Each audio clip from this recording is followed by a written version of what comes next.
Just wanted to make a brief video with regards to the research that I have been conducting with regards to the life of one of the founders of Montandon Frères Paris Rambouillet.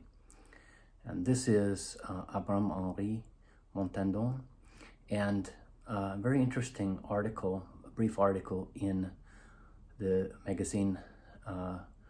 This was called Le Petit Parisien, and this was published on the 13th of December 1887.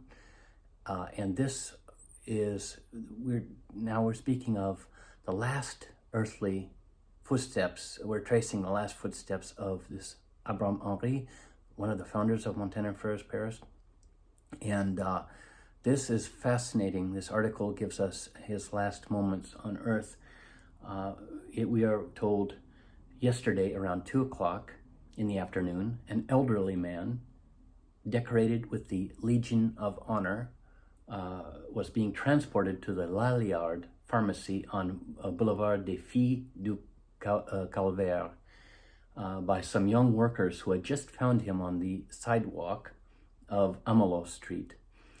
After vigorous care, he showed some signs of life, according to the papers on him by the neighborhood police commissioners. This man is named Mr. Henri Montandon. He is 85 years old and lives at 88 Beaumarchais Street.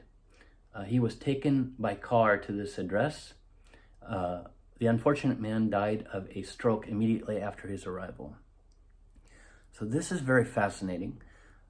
He apparently, Henri Montandon, he went by Henri, Abram-Henry, but he had apparently been out and about, and this Amelot Street is parallel to his home residence, so he must have been feeling ill and attempted to make it to the pharmacy himself. However, he collapsed, was found on the sidewalk by some young workers who helped him to the pharmacy and revived him, and he was apparently taken home by carriage. They say car, but this is probably a carriage, as this is in 1887, and shortly after being taken to his home, he succumbed to a stroke.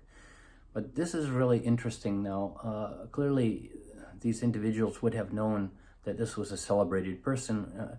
Seeing a man of his stature with a cross of the Legion of Honor pinned to his lapel, this would have been clearly somebody of importance.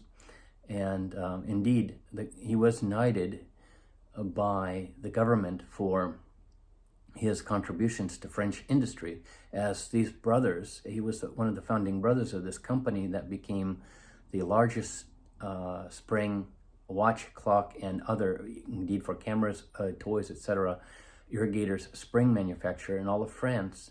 And the company had a huge reputation, won multiple gold and silver medals, and was highly recognized. So this is very interesting. Indeed, these brothers both came from Switzerland, from Libreville, and they did become naturalized French citizens. And with the case of Abram-Henry, we see that his citizenship was signed and approved by Napoleon Bonaparte III. This is very fascinating. We see these individuals. Indeed, the brother who, I believe, it was Louis Francois, he was friends with the mayor of Rambouillet, where the factory was located from Paris in the 1840s, by the end of the 1840s. So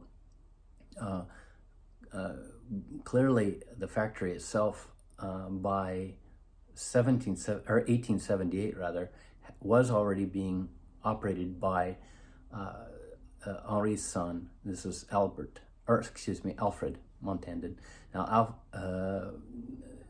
this individual, Alfred, was documented in a previous video based on his heroic defense of the factory in an evening raid by thieves attempting to rob the factory.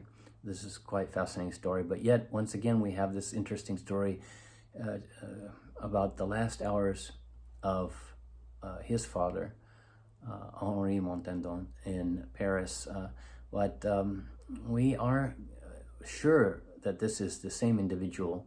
We know from the address given in the article that the police commissioner named this Henry Montandon living at 88 Beaumarchais Street. We see in 1878. I mentioned that this individual was presenting gauges, calibers for measuring watch and clock springs and barrel sizes. And this was given as his address in that.